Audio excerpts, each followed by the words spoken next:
So, James, this is fun because I knew you before I knew you. Like I would imagine a lot of people. You've got so much influence out there. So for our audience that doesn't know you, that's out there, I wanted to show them a little bit about what you do. So let's roll this. Who am I here with today? Will Smith in the building. Did you come from a lot of money? I came from the opposite. Do you think money buys happiness? Hell no. There's an amount of money that once you pass it, it buys misery. Now, you starred in the movie The Pursuit of Happiness. Did that For change sure. your perspective? One of the big things that I learned, the universe teaches through difficulty. Suffering is a gift. God teaches through suffering and hard times. Who am I here with today? Tom Brady. If me and you died tomorrow and you had one more guiding principle to leave with the younger generation, what would that be? The life you lead is the lesson you teach. If you want to live a life of integrity, be that. If you want to live a life of resilience, be that. I'm here with Tom Cruise. Yeah, man. What's been the biggest driving factor of your success throughout your career? It is my desire to deliver the very best. And your last message to the younger generation? You go. I'm someone, when I hear it can't be done, I'm like, I don't know, maybe, So do you not fear anything? I don't mind being afraid. The important thing is to keep pursuing your dreams and finding accurate things that are going to add to your life and to others. So fun, just a little fun snapshot. It's got to be a little surreal for you watching some of these clips back. In your words, how would you describe what you do as a professional? Well, I interview billionaires for a living, and build businesses off of it. So I think everybody, when they start creating content, it starts out with just an idea and want to go have some fun doing things. But in the lane that we're in, primarily we're interviewing lots of entrepreneurs. We've interviewed 25 plus billionaires in the last 4 years.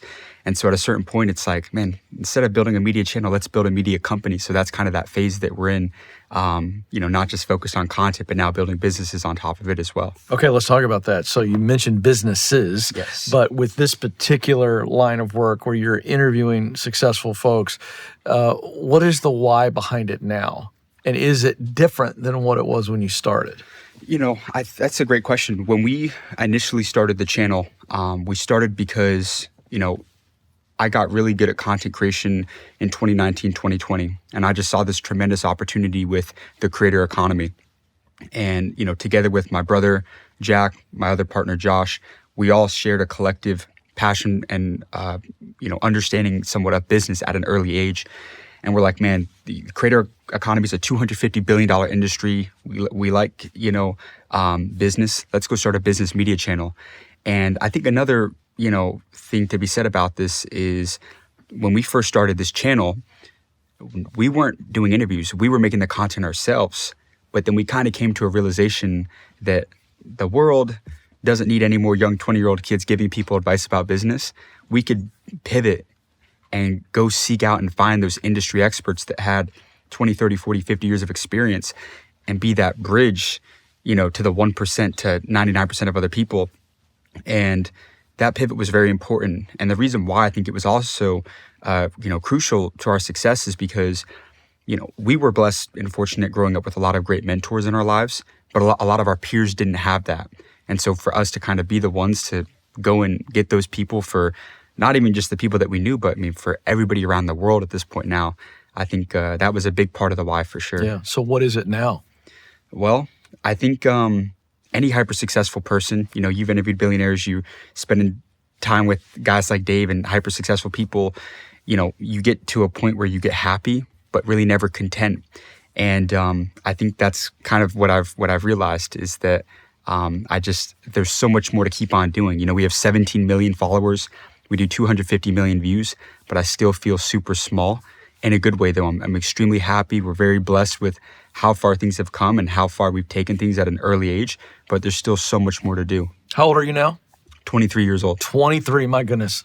So what are the businesses that have now spun off of this initial social media and YouTube venture? So a couple years ago, I interviewed a gentleman named Cody Sperber. He owns about 4 8-figure businesses. And he said this statement to me that really kind of changed the way that I look at business.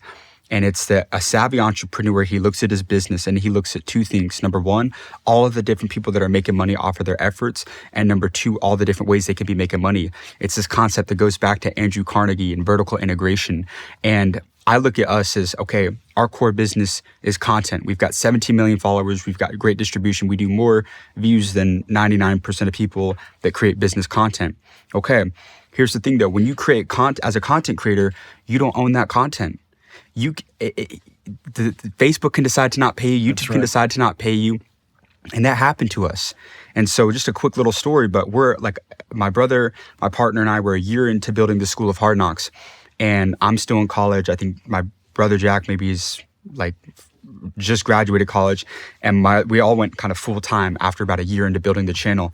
And we got it up to making about $30,000 a month off of just ad revenue, right? We didn't have any other businesses. We weren't really doing brand deals at the time. We didn't have that much credibility and influence to start seeking out brands. And we're making $30,000 a month off of ad revenue. We got invited into this Facebook bonus program. And the reason why, and people are like, what? Facebook was paying you $30,000 a month. They were, because people don't know this, but in 2020, that was the first year that Facebook ever stopped growing in users. So the way Facebook stayed competitive with TikTok coming out and all these other platforms was they had to start giving a bag out to creators to come make content on their platform. So we got, invited into one of those programs. Well, again, when you post a video on Facebook, Instagram, TikTok, you don't own that piece of content. They own it. And so we ended up getting demonetized for something that wasn't even in our control. So go from making $30,000 a month to then making less than $5,000 a month between 3 people. And we're all full-time on this. They're out of school. And so you guys were hungry. We were. Money. But that was that realization where it's like, look, guys, we got to build businesses, right? And the thing is that what I've found in the last couple of years in growing this channel is that great businessmen are terrible content creators and great content creators are terrible businessmen. Most influencers are flat broke, the majority of them, right? And so I think that we were like, hey, what if we can find the sweet spot? All right, we're spending so much time with these savvy entrepreneurs, incredible people, and we're great at content. So the first business that we started, we're like, okay, what's the skill that we're disproportionately better than 99% of people at? Content. So we started a content agency doing done-for-you personal branding for wealthy entrepreneurs, scaled that business up to 7 figures. Then the next business that we started was, okay, why do people follow us? Well, it's because they want access to the people that you're interviewing. So we launched a subscription community. Now we have 7,000 members that pay a monthly subscription to hop on live calls every week with the people that we interview. Scaled that business up to 7 figures. And then, again, another vertical was like a content consulting company. So all in all, we just had our best month. This last month, we did about $700,000 in revenue. Congrats. And huge. Close to $500,000 in profit. Wow. And we're just trying to keep on growing and scaling. How many team members do you have? So it's me and 2 co-founders. We're all equal co-founders. And then I would say across the different businesses, I want to say 20 or so, Okay. And that's people that work in Yeah. the agency. Maybe it's a little bit more as well. Now you're learning how to lead people. Hello. Absolutely. That's a whole different game there. Yeah. Maybe more on that in a bit. But you said something that was almost a drive-by, and I think it was a bombshell. Mm-hmm. Most influencers are flat out broke, is what you 100%. said. How do you know this, and why are they flat out broke? Because I see it and I talk to them and I know them, and it's Why is that? A couple reasons. I think the first thing is that they dilute their brands and they go for really like quick money. And in our case, we're in the business finance niche. We made a decision that, look, the number one priority and focus for us, and still to this day, is going to be brand equity. Now we could have. In the couple years, taken a bunch of money to promote some like BS crypto projects or feature certain people on our channel and stuff like that. And we decided to kind of pass up on that because not all money is good money.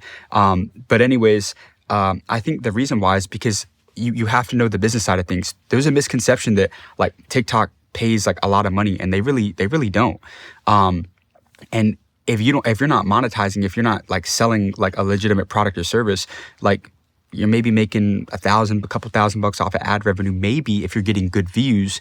Okay, this is great. Give me some numbers that correlate.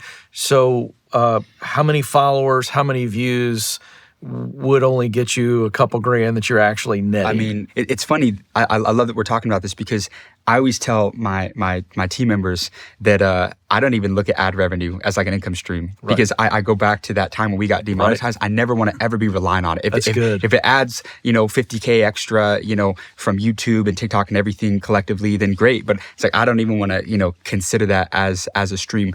But this was, I think it's like 1 million views on TikTok makes you what, like $100 or $200-$300, and like how many people are that's like getting yard sale a money. million views like a month even, or a big audience does not correlate to a lot of money, and we had to learn that the hard way. It's like I'm a firm believer that where attention goes, revenue flows, but you have to understand what to actually do with that attention. And another thing too, one of the best lessons that we learned in particular to deciding to actually build businesses and come up with, products and stuff that work is that you have to actually talk to your audience. You hear people talk about all the time, you have to talk to the customer. And it's very true. A year or two in, the three of us were like, hey, let's I think this is before we actually started the content agency. I think the first ever business idea we had was starting like a motivational canvas art e-commerce store because we wanted to. We didn't talk to our audience about it. We're just like, hey, we're posting motivational business content with successful entrepreneurs. Let's start a canvas store where we do motivational wall art. People want that, right? And we went as far as, there was a gentleman that was doing $1 million a month in his e-commerce store. So we hired an outsourced CMO for $5K a month for 3 months. And I think, burned, probably 20 grand and maybe sold 3 canvases. So and then at a certain point that third month, we took that idea behind the barn and we shot it. Yeah. And we're like, man, we're not touching that. The problem was though, we didn't talk to our audience to figure out if that's what they wanted.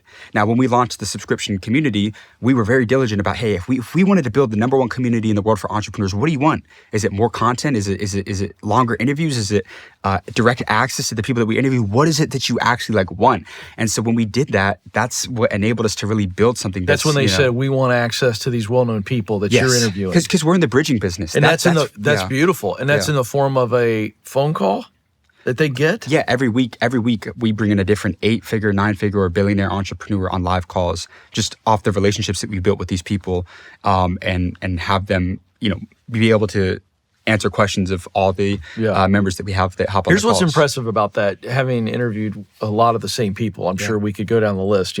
It's that you have created some type of relationship to where those people say, okay, I'll do this. Yeah. Because they know you're making money off of it. Mm-hmm. Now, they don't need the money. Right. But they actually think that you're credible enough for them to do that. Is that a true or false statement? I think it's a true statement, but I also do think that, our average video on social media does 5 million views across all platforms. So, even very well-known entrepreneurs, they're not doing that on their average video. Love that. Well, but that's the thing is like we're putting them on a platform where they're getting millions of views, incredible attention, thousands of followers. Right. So for me to kind of go for that ask and be like, hey, would you mind coming to do a live call? You're not wasting their time. I'm not, definitely. And they're getting to talk to a couple hundreds of people. So it's like if I know that they have a book out, it's like, hey, we're gonna actually drop the link to your book in the chat. So it's like, hey, if you're gonna kind of come help me out, I wanna always look to provide value for people. Yeah. Okay, 23, tremendous influence,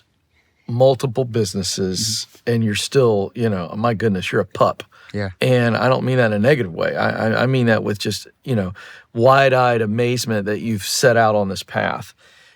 Did you get a college degree? Did you finish? I did. I went to the University of Texas. Yeah, okay. I got out early too. I got out in I think 3.5 years. Yeah. Okay. So, but I studied advertising, and it's probably one of those degrees that you can probably coast through and get. Now, had I been studying like computer science or engineering, it would have been really hard to balance the both. Right.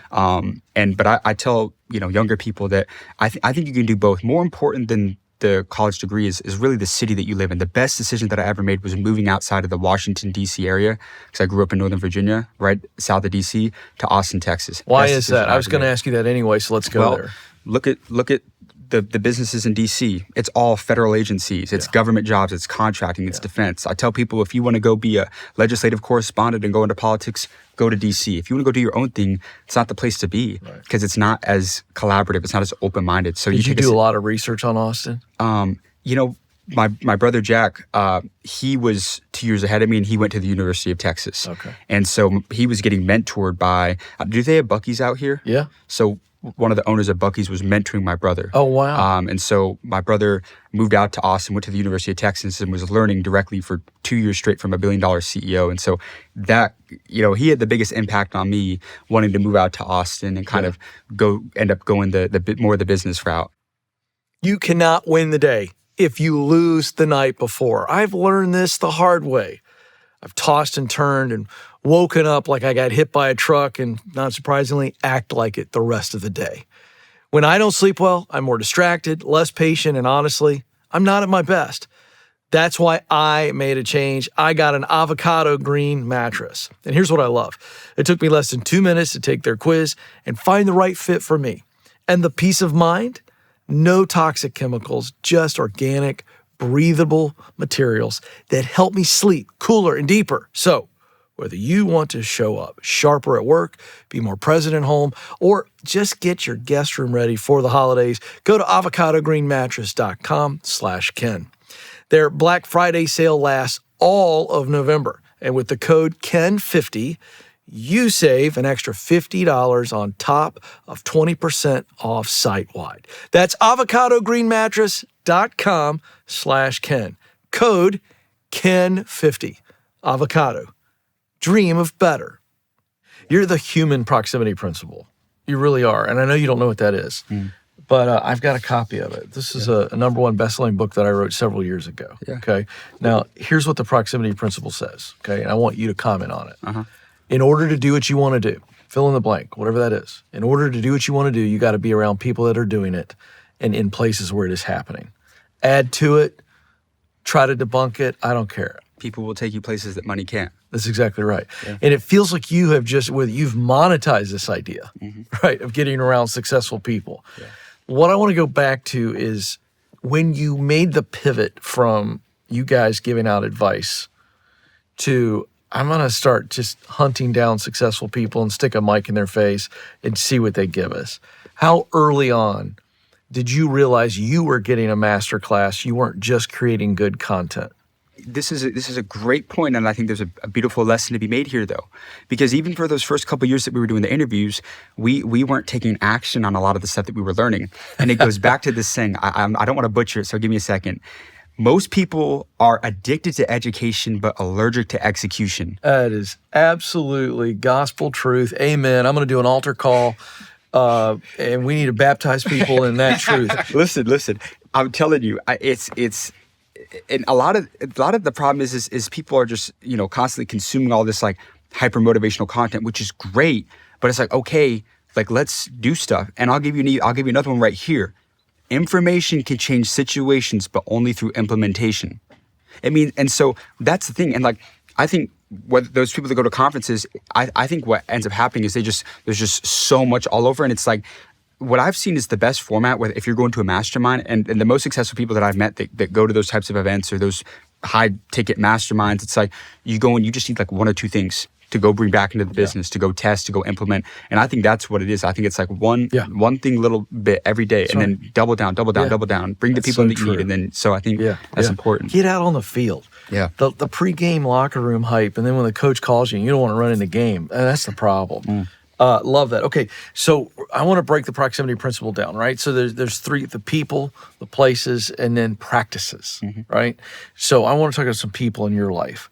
So growing up, who were some people who influenced you? Yeah, I had the most incredible mom and dad that I think any young kid could have been blessed to kind of grow up with.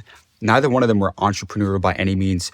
What I got from my dad was that, my dad went to West Point. He had an incredible career in the United States Army. He was the garrison commander. If you don't know what that means, it's pretty much like the mayor of the largest overseas military base in the entire world, in Camp Humphreys, South Korea. And so from 6 to 10, a lot of people don't know this, I lived in South Korea. And what that did to me at an early age was I was like watching my dad speak in front of thousands of people on base. I was watching him meet heads of states of all these, different countries and top, military people. It exposed me at like an early age to like, wow, like this is kind of like how the world works. And like, And that's a lot different, I feel like, from that kid that is in their small hometown, goes through the motions every day. And I had realized how big the world actually is. Yes, and you can only grow to what you're exposed to. Like, I was just having this conversation with Robert Herjavec, and he was talking about how he didn't know up until he was 27 that somebody could actually own a plane. He didn't know until he was, and so I think there's a lot of importance about that. Like, you have to go and see that, like, there's this abundance that's possible, and that people do own it, and that people can create it for themselves ultimately. But so I got to go back to my dad. My dad is the most incredible man that I've ever met. He's the most, like, honorable, has the greatest integrity of anybody that I've ever met. I mean, as little as, like, when I remember, like, doing, like, homework in school, he would, like, if I was, like, trying to use, like, other resources that I wasn't supposed to, you know, he would kind of get on me about that. And he talked about how, like, when he was at West Point, you know, he'd be in, like, a test, and he could, if he wanted to, you know, cheat and see somebody's, you know, paper off to the side and get their answers, but he just take the F, you know. He's like, you didn't prepare for it, just take the F. And so I got that from him, and that was very important. You know, the three of us, my brother, my brother Jack, my partner Josh, we met actually we were in the same Boy Scout troop. That's where we met our other partner. We were in Boy Scouts. We all became Eagle Scouts together. And our scoutmaster was this, like, very kind of strict, regimented Marine guy. But he just instilled a lot of, like, life lessons in us of just kind of, like, discipline. You know, it's not going to be, like, handed to you. You know that you have to kind of go out there and, you know, nobody's going to come save you. You have to, it's going to be you that has to kind of, you know, put that work in and do it yourself. And then, so I would say those are probably two of the most fundamental people that had, like, a really lasting impact on me, not from an entrepreneurial. And then the third one is, without a doubt, my brother Jack, because if it wasn't for him. How much older is he than you? 2 years. Okay. Yeah. If it wasn't for him going to the University of Texas, I would be in the military right now. 99% chance. I would have gone to West Point. I thought my entire life growing up that I was going to go to the military academy like my dad. But when I visited him in Austin, when he was at UT, and seeing, like, he was making great money, he was getting mentored from this, you know, billionaire CEO, like, my mind just flipped. Just like, I want to go to Austin. I want to go do that. So if it wasn't for him, I'd be rucking up overseas right now. That's right. You know? That's right. Before we move on, do you recall anything specific, or was it more of a cultural thing in your home, or did it exist at all? But did you ever feel a sense of, hey, you guys, you need to go be world changers? Was there anything that big or that overt? You know, one thing that I feel like my mom I just always heard her say when we were kind of growing up was, like, this concept of, like, see, feel, believe, achieve. See, feel, believe, achieve. Like, I think that's one thing that she kind of reiterated over and over. So, like, I feel like I kind of always had that, like, sense of, like, self-belief and never really ever doubted ourselves. But in terms of, you know, to be completely honest, I think that they would have been, at the time, a lot happier had Jack not left corporate America and gone full time on this thing. Sure. We had to kind of fight some of those battles in our household. That's scary to mom and dad. It is scary. And this is a very important lesson as well, is that sometimes the closest people to you, they, a good chance they want what's safest for you. Yes. But they don't know what's ultimately going to be best for you. I got to jump in. It's absolutely right. I'm so glad you said this. To our younger audience, it's really important that what feels like them protecting us from them, like parents, they feel like, hey, we're protecting you, got our arms around you, can actually be holding you back. They just don't see it that way. Their heart's in the absolute right place. There's no ill intent here, but that is so true with a lot of young people who feel this urge. Not everybody's like that, but it just strikes me that you, for certain, certainly Jack, you guys had a little bit. There's something out there you guys were intrigued by. Yeah. And we were just so consistent. And I think that was, like, what enabled us just to kind of keep on growing and building. And then before we knew it, it turned into something way bigger than we thought it was, and just a massive opportunity. But I think this concept of, you know, even fast forward to now, like, building the businesses, like, before we really started to, you know, monetize. I mean, one thing we always had down was attention. But I talk about this a lot with them and advise this to other people now as well, is that I can recall when we had before we started any businesses, and we had hundreds of thousands of followers with incredible engagement, great views, I could go to 10 different very successful internet marketers or people that are, running marketing agencies, whatever it may be, or just in the internet space. They don't necessarily have to be media businesses, but in that space. And I could tell them about, they could know our content well. And I could talk to 10 people, hey, how would you monetize this? And everybody would tell you something differently. And I think that there's with that, it's like, you got to be really, really careful about who you kind of like listen to and decide not to. Because I look back at like kind of the way that we did it, and I think that it was really strategic, even though it was like longer. It's not always a bad thing, because you built the brand, you built the trust, and then when you go to launch a product or service, then it's like, hey, you got people that are receptive and they want this. We're playing the Will Smith interview, and if that video goes on a little bit further, he talks about how like you get to a certain point as well where it's like, he referred to a moment where he was going through something in his life, and he called I don't remember who it was. It was Spike Lee, or it was somebody else in Quincy Jones. Yeah, he talks. It was Quincy Jones that he called up and was like trying to ask him for advice. And Quincy goes to him. He goes, Will, I don't got anything for you. I wouldn't have done none of this shit you didn't. Look at where you ended up. Right, so I think that there's like, you got to be really, really careful about the people that you end up listening to. I agree with that. Yeah, and it's kind of like little kids, on Halloween, the old school pumpkin thing. And as parents, the kids come home and they dump it all out on the table, and we go through it, we check it, right? We want to make sure there's nothing crazy in there, and the kids are kind of going, here's my favorites. That's how I tell people to treat feedback. Get a lot of it, but dump it out on the table and decide what you think you need to keep. Just like a prime example is Reid Hoffman. Yeah. Founder of LinkedIn. I interviewed him and I asked him, like, after they exited PayPal for a couple $2 billion, like, did you have anybody that told you like you had like a bad idea with LinkedIn? And he said more than 2/3 of his smart friends told him LinkedIn would be a complete failure. Yeah. And I go, you didn't listen to them? And he goes, no, you do. You listen to what everybody has to say, but you go find like the one thing that they don't kind of. And so there's a lot of truth to that right there. So good. Of the well-known people that you've interviewed, who strikes you as maybe the most insightful? From a celebrity standpoint, I actually really, really liked Will Smith. I thought, and he had incredible energy as well. I liked Will Smith a lot.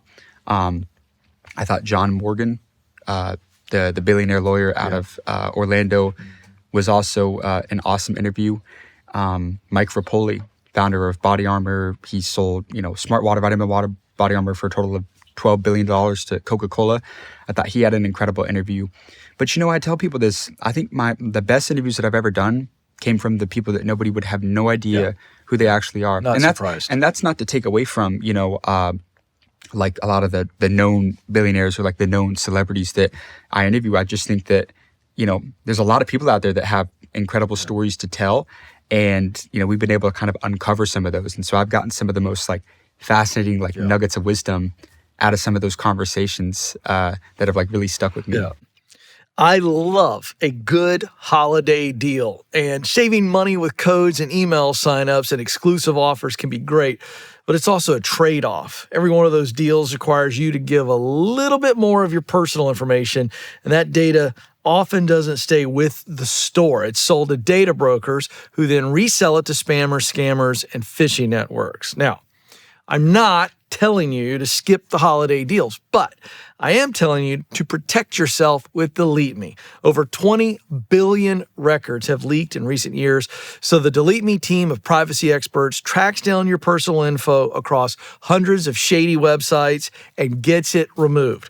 And they don't just remove it once, they stay on it over and over. And the fewer robocalls and junk emails in my inbox, the more energy I get to spend where it counts, on my work, on my relationships, and on my purpose. And finding those great holiday deals. So take back control of your digital privacy. Go to joindeleteme.com/front-row-seat for 20% off an annual plan. That's joindeleteme.com/front-row-seat.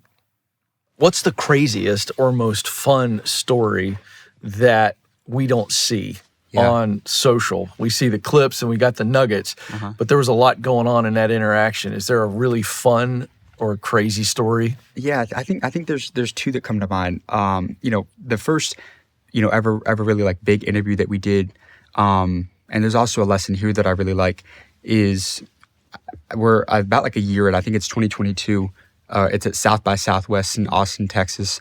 If you're not familiar with South by Southwest, it's one of the biggest business tech music festivals that happens every year in Austin, Texas, and there's like 400,000 attendees. And like I said, we're about a year in. At the time, the channel had maybe 100,000 followers, and I'm walking down the street with my brother, because before we even had like a videographer and had a team, it was like the three of us that were video interview, and that was kind of like the roles that we had at the time. It was just content at the beginning. And Mark Cuban had just finished up speaking at an event at South by Southwest, and he's just kind of like in the open, about to like get an Uber, and so my brother like kind of points him out to me. He goes, "James, like there's Mark Cuban," and we hesitate for a second. We're like, what if he says no? What if he says no? And then but we ultimately, and this is I think a very powerful lesson here, is that if you think the price of winning is too high, wait until you get the bill of regret. I think that like that is the absolute worst thing in the world. The worst thing that somebody can tell you is no. And so, I've been rejected thousands of times trying to go up and get interviews with people in the streets and do that. And you get to a point where you just can't let it faze you. And so, we made the decision to go up to Mark Cuban and ask him to do an interview, and we ended up getting him to do it. Kind of gave him our pitch. Hey, we started this channel at the University of Texas. We're just trying to get advice for the younger generation, and we got him to do an interview with us. And I've been to this day still leverage that credibility if I'm reaching out to people or need it to objection handle if I'm still doing stuff on the street and whatnot. So I think that was a really good one. Take the risk or lose the chance. Take the risk or lose the chance. I love how you brought up the proximity principle. There's this other, I think there's a book on it. I haven't read it yet, but it's like this, like the third door policy, where like if you go to a nightclub and there's somebody like really important in that club that you need to talk to, but you go up to the front and they're like, private event, you're not getting in, okay? But then you go find the side door and they're still like, dude, you're not getting in here. You better find the third door in, whether it's a window or a back, like whatever it may be. Like you always have to find the third door in to go in, whether it's meet that person, go, connect with a certain individual or whatever it may be. And I think that that's always something that we've done really, really well. It's like we've gotten people in places and rooms that we weren't supposed to be in, but sometimes you just kind of have to find a way to do that. And it's like we just interviewed Sarah Blakely, the youngest self-made female billionaire in the world. And she talks about how when she got her product, her Spanx and Neiman Marcus, they put her in this like kind of back room, away from everything else and like the sleepiest part of the store. And she went and bought bins at Office Depot and put them at everything. And because it was like all around, everybody thought that it was normal. And then they ended up selling like crazy. Yeah. So even though she wasn't supposed to do that, that's right. It's kind of, sometimes you just kind of have to do some of those things to get you. Ask for forgiveness, not permission. That's it right there. I think that goes a long way. I want you to talk to young people, early 20s, late teens, and they're terrified of hearing the word no. Terrified of rejection, which by the way is huge fear. Right. I mean, I still have it at 51. How can they overcome it quickly? How can they dive into this idea of experiencing rejection and come through it? Encourage them. Yeah. I mean, I'm a testament of it. Like sometimes it does take 50 no's to get to that yes. And I love the saying that every no is a step closer to a yes. Yep. And you get the data from it. And sometimes like I reflect on, man, what was my pitch off? Was it not good? And you get better over time. And like now my success rate in terms of like getting people to stop or getting them to say yes, it's gone up significantly. What do you do with your body language? I don't know if you've ever thought of it, but I know you're doing something right. What are you doing with your body language? Just full confidence. Right. a closed Smile. mouth. A closed mouth does not get fed. Yeah, I go out there and I get the interview, and I don't even ask. Like, we're doing the interview. Like that. Right. That's happening. That's the mentality right there. It's like you don't even know. You just like I'm getting the interview. Like, I'm getting you to talk to me whether you want to or not. You know, and I'm gonna get something out of you. You know. And so I think that that's really important. Successful people, you know, they can tell whether somebody is like timid and shy or they're confident, and they're going to be more willing to, they're going to be way more receptive if you come to them confident, because then that they see more of themselves in you, as opposed to if you're just kind of like, you know, Weasley and kind of wheeling and don't really have that like aura about you, then it's going to be hard for them to like actually want to be receptive and give you the time of their day. You aren't very rejectable. This is what I'm taking away. Yeah, no, definitely right? not. It's like, I'm not going to reject this kid, but because it's hard to. Yeah, you know. But you know, another thing that I think is like very important as well on this topic of rejection is, and I'm about to drop. I'm going to get to my favorite piece of advice that like I've ever heard. Or I don't know if I've heard it or saw it but my favorite piece of advice, and you know, it's funny. Some of the people that I've interviewed in the last couple months, a year ago, it was a no. And also a year ago, their teams wouldn't respond back, and they got the emails. They got the emails. But then when you interview Tom Cruise, then people want to start to kind of come around. So it's this idea that credibility kills all bad attitudes. Yes, it does. Credibility kills all bad attitudes. That is my favorite advice in all 4 years as it pertains to the channel and the interview side of things, at least. Because, you know, you have to, you know, do so much volume and just win, just stack the wins.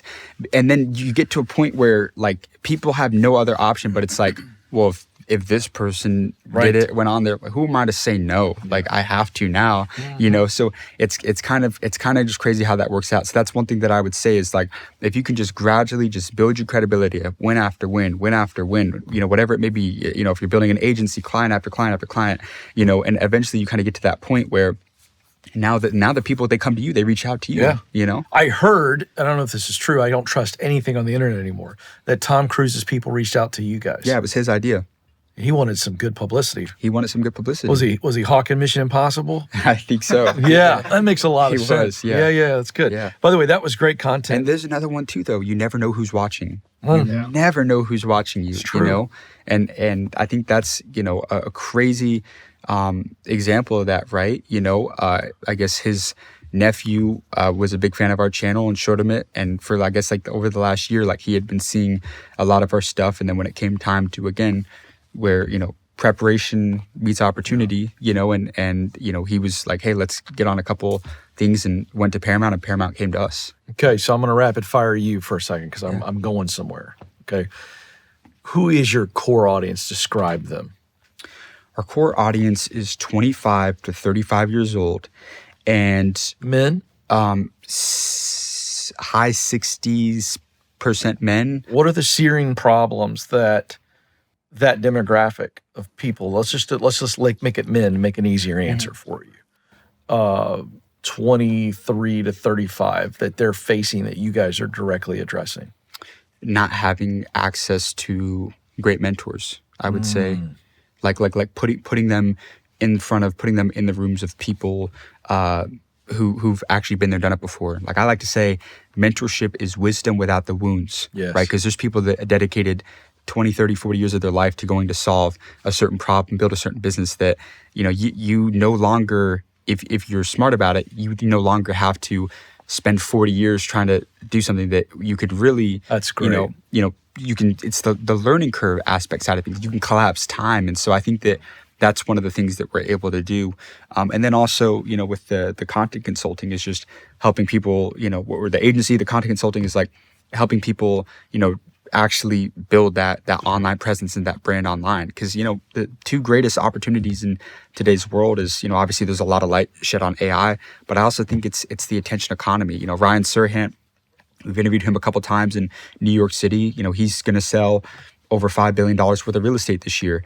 And he will tell you, if he went back, 5-10 years ago, if he were to be asked like, what's your greatest skill set, he would have said sales. But if you ask him today, he says it's attention. Yeah, that's absolutely right. Speaking of mentors, who's mentoring you and how, or in what areas of your life? Yeah, so I think that the beautiful thing about the kind of the content agency that we have actually, and this is cool, right? Because we've got clients that pay us, but we actually get to learn a lot from them and spend time with them. So we have a couple mentors that I would say, as we started to, make a significant amount of money for the business and for ourselves over the last, year or so, we're like, hey, let's put that money to work. And so we've been investing a lot into real estate. And so one of our clients, he's a great friend of ours. His name's Todd Napola. He's probably owns $500 million worth of real estate, and he owns like a lot of the commercial strips up in South Florida. And so he was pivotal on inspiring us to like go out and start buying some assets and getting into some real estate. Another one of our clients, Anyi Adanukwe, he owns like 270 sun spa tanning salons, and he instilled a lot of lessons in us about like understanding how to like delegate, right? And removing ourselves from the day-to-day business things. And that's something that I think that the three of us now have gotten really good at. And just where, hey, the three of us can focus on the things that we're great at. In my case, it's just like content and just wanting to continue to just grow. I think it was Jack Welch was the CEO or owner of General Electric, said that the day that you stop growing is the day you begin to die on the vine. Yeah. And so like I'm obsessed with just, okay, we've got 17 million followers. Let's get to 20. Let's get to 30. Let's get to I'm always thinking about how we can just kind of continue to just keep growing and growing. So I mean, a lot of the people, now like we just try to, pour into them and just build meaningful relationships with them. So it's the big vision. Take me 30 years from now. Yeah. You don't have to, I'm not going to hold you to this. Yeah. But 30 years from now, as you sit here in this chair today, give me the big, hairy, audacious goal. In 5 to 10 years, and then I'll go even longer term. I think with media, I'm very, very focused on distribution right now. So again, we haven't really touched on this, but like I've got 17 million followers. I want to go like launch a bunch of other sub channels where we find really talented creators, kind of like the Barstool Sports model. Sure. I kind of want to build like the Barstool Sports of business content. And so I think that, there's just a lot of sub pages and brands that would make sense. And with our influence, our distribution, our size, and I think if we can kind of just find the right people to kind of like put in those places, I think we could make an incredible, media network. And then, when I think that long term, I mean, who knows what it could look like? It could be like us building like a real university, I mean, the School of Hard Knocks has 17 million followers where we have, the absolute, some of the most incredible entrepreneurs on the planet that come in and answer. Maybe there's a lane for something Please like do that. And I would love to be an advisor. 100%. Please don't do regular university. Don't do any core subjects. None of that crap. Just teach people how to figure out what they want to do with their life and do it. Yeah. Please, would you please do that? That would be great. Yeah. You're going to be printing money if you do that university. Well, and I think too, because like another thing with our channel, the way I think about it is it's like decentralized financial education. Yes. And so I think that like if we can kind of go maybe more of like the non-traditional like university route of the core curriculum of teaching people, physics, when they want to go into business, you're not, I don't know. I just think that I think that would be there's a lane for that. There is.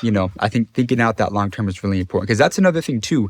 And I was, 30 years will get here before you know it. I'll tell you that. Well, and two, also like, this is really important, and I should have an answer for this because, anytime I'm ever asked, hey, what's the most common thread that you see in billionaires?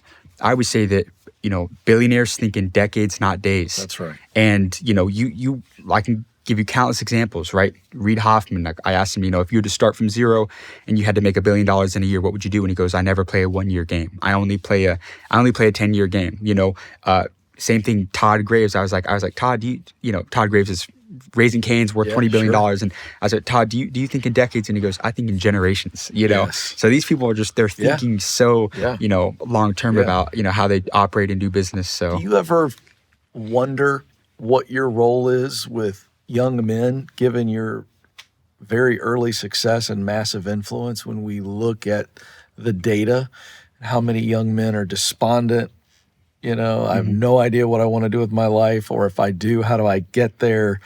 There's a lot of unrest with young men in America today. I wonder if you ever think about it and what your role is in that. yeah, I mean, I think just continuing to kind of like be somebody to show people what's possible, and then also, you know, Why do you think there's all that going on right now? unrest. Yeah. Well, What's your take? I think it's a couple things. I think a lot of it is, you know, due to the fact that, you know, with social media, like there's this concept of like people like comparing themselves to other people that are actually not living the lives that they say that they're living, that they're portraying that they're living. And I think that kind of creates a lot of people like they resent themselves, or they like beat themselves up because they're like not there yet, when a lot of that is actually like a lie and like an illusion. And you mentioned Todd Napola, but he talks about that a lot, about how comparison is like the thief of joy. I think that's part of it. And then I think that I think just as, you know, society as a whole, unfortunately, it's kind of certain aspects of it have definitely gone a little bit more away from God. And I think that that's probably also had some of that factor as well. And I think that everybody needs to collectively kind of come more closer to that, being the bigger picture and uniting under that, honestly. Yeah. So I think there's probably a couple factors, but those are probably two of the ones that come to mind. I've seen some things that you've said, and I don't ever want to assume, so I'll put it this way. What is your relationship to God? I'm a firm believer in Jesus Christ as my Savior. And, you know, but a big part of that, I think, is also like relationship over religion. And so I think that, you know, I think it's important. And the reason why is because, again, I learned, you know, I would say early on, you know, more so a couple of years ago is when it really hit me that, you know, you can have all the money in the world, you can have all the relationships, you can have all the possessions that you want, but it's a dying dead road. It does not last forever. And to me, like, you got to have a belief in something, like, because I've just struggled with the thought process that, you know, you work so hard on earth, you do something and then you die and then just like nothing happens. Like that concept to me, I refuse to believe in it. Like and also, you know, I look at a guy like you, Ken, you're a handsome man. We got a lot of beautiful men and women in the audience right now. Go look in the mirror. Go look at how uniquely created that you are. Creation like us has to have a designer. Yeah. If you think that we just spawned and morphed into this, you're out of your mind. Yeah. So I'm a firm believer that there's a creator out there, and that something like actually created us. You know, just like a watch has all the parts. Somebody designed that watch. Yeah. I feel the same way about us. Yeah. And then I just, you know, throughout my own research and conversations and being a part of studies, like that's just like I'm a Christian through and through, and I think that, you know, people will take you places that money can't, but the most important relationship you have is the vertical line that you draw with God. Love it. Okay, I want you to talk about people that you haven't interviewed yet, but people in this world right now that you look up to and you go, I really admire these people. Mm-hmm. And why do you admire them? 100%. Great question.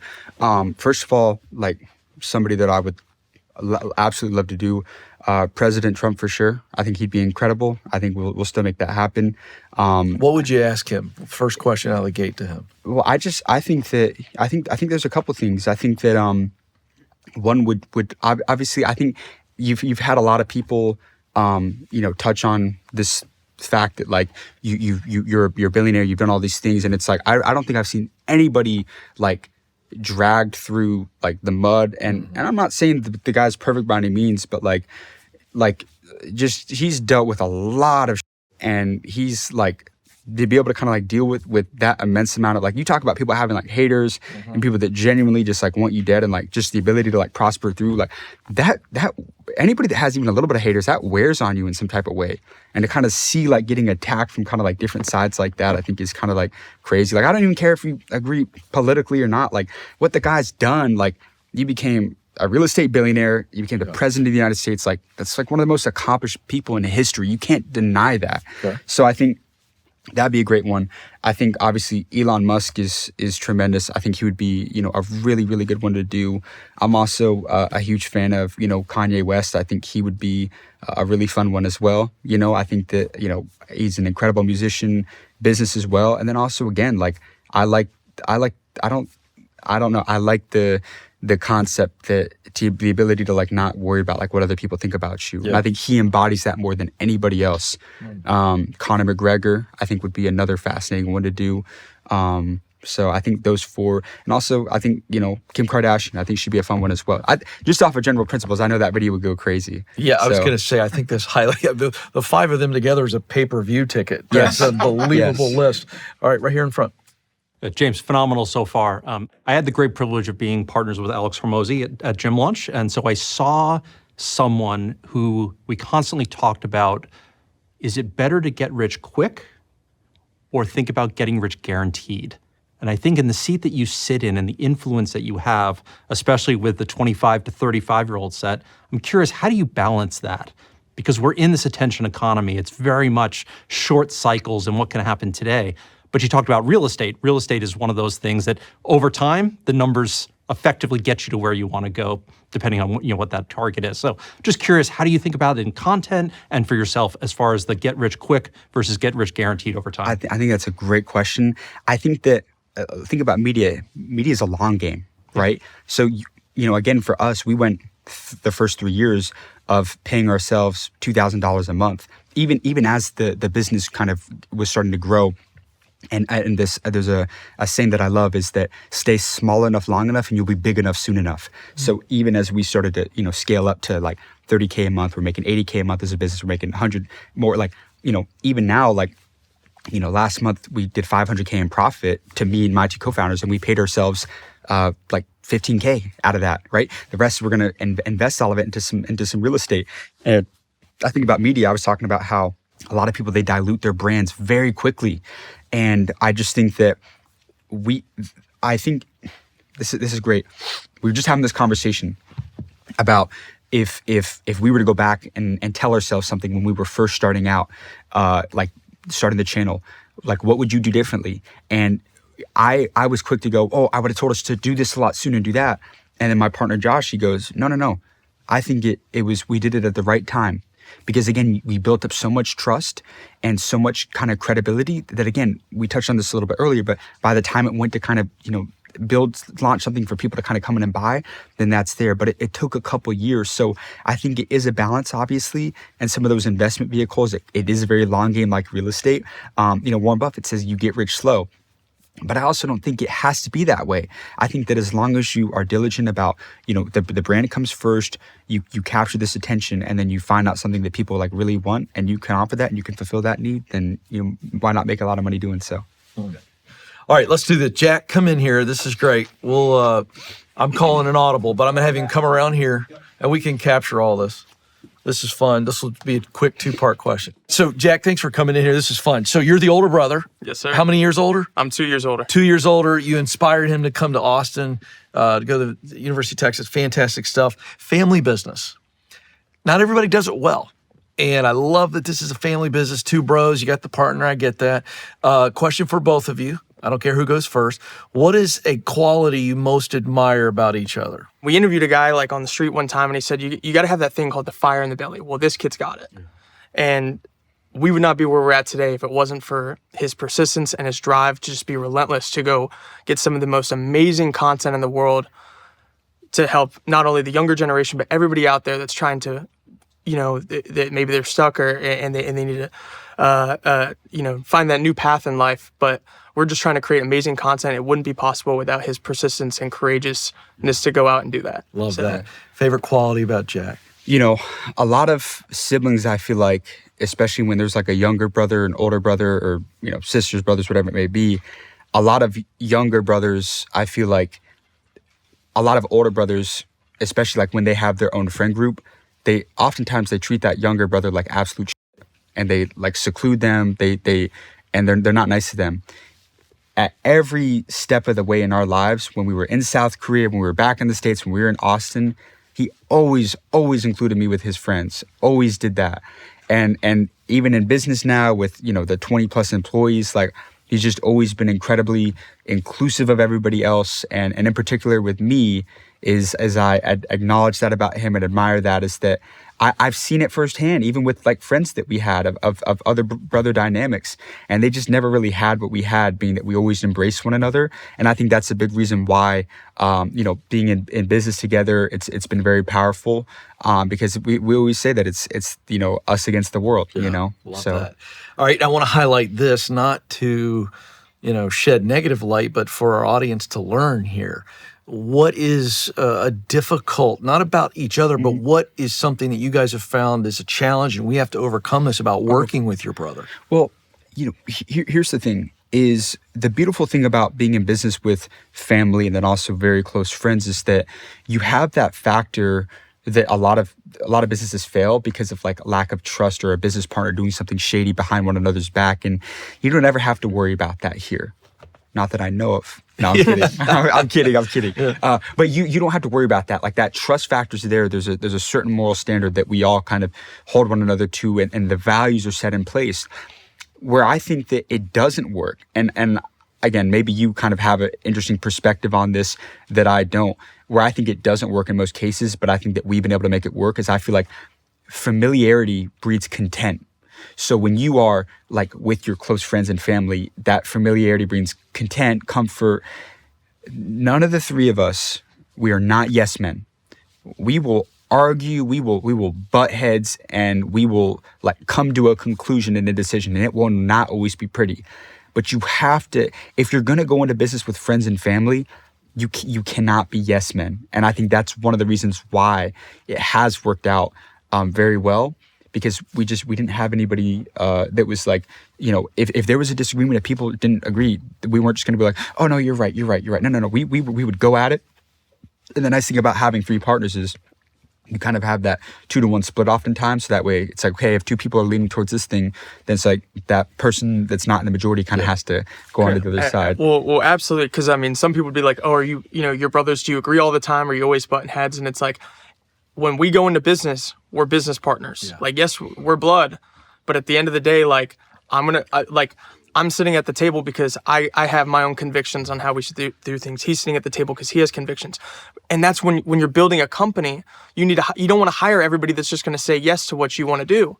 You need to bring people to the table that are going to challenge what you say, because you want a diversity of thought. And that's how you create an amazing company, because you have all the different ways of how this could potentially work. The other thing too is, I think a lot of people that work with family, ego gets in the way. And so James is a phenomenal content creator. Josh and I came from a business background. That was our first venture that we got into. He started in content. And so him being the face of the channel, he's the face that everybody sees. Most family members would have an ego about it and be like, oh, but I want to be in the spotlight. I want to be the face. But it's like, no, like, our business works because he's great at content. And if that means he gets a lot of the attention because of the amazing interviews he does, then he deserves it. Josh and I will get our time because of the incredible company that we built on the back end. And so you can be a star in your own light, but you can't let ego get in the way of you building something phenomenal.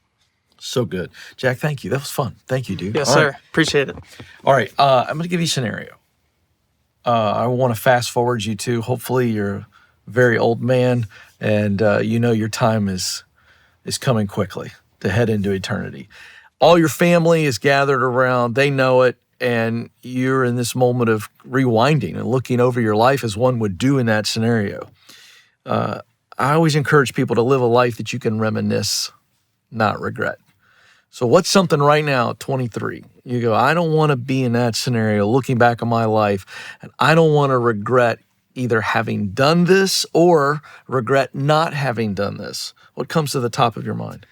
I love the question, because at the end of a lot of my interviews, I ask people, if you and me died tomorrow and you had one more guiding principle with the younger generation, what would that be? And so I had a Orlando millionaire one time told me this. He said, do you know where the most valuable piece of real estate is? It's in graveyards, because there's billion-dollar ideas in the ground of people that never took action. And so I just think that if I'm fast forwarding, that to there, I want to just, be able to kind of be there and be like, I went to every country I wanted to go to. I inspired as many people as possible. I built the businesses. I left my family and generations of my family up for success. And that I, did everything that I possibly could to be a great person, to inspire people, to give my life to God ultimately when it's all said and done.